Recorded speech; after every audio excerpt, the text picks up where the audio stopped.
Welcome to our channel. Today we how to increase your SEO ranking with Walmart easy tutorial step by step clearly. First, start by creating a Walmart seller account. This will give you access to the tools and services Walmart provides.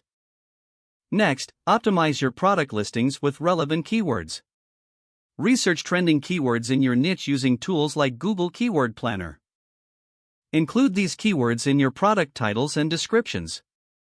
Make sure your product images are high quality and properly labeled. Images play a crucial role in attracting customers and improving SEO.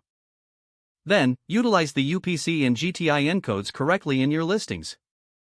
These identification numbers help Walmart index your products properly. Now, focus on pricing your products competitively. Competitive pricing can influence your rankings significantly. Additionally, encourage customers to leave reviews. Positive reviews can boost your product's visibility and credibility. Make it easy for buyers to find your products by using Walmart's advertising options. Sponsored products can help increase your reach. Next, regularly monitor your sales data and performance metrics.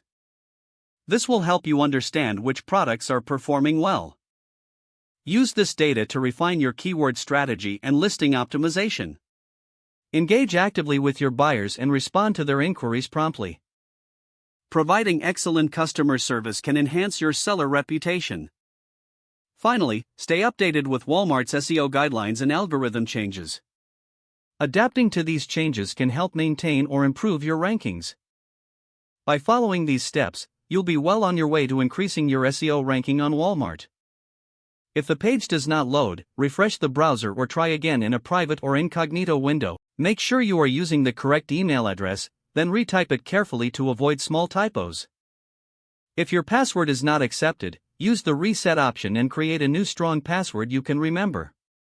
Check your spam folder for verification or security emails, then complete any requested confirmation steps. Enable two-factor authentication if available to improve account security and reduce unauthorized access risk. Don't forget to like this video and subscribe to our channel for more step-by-step tech guides.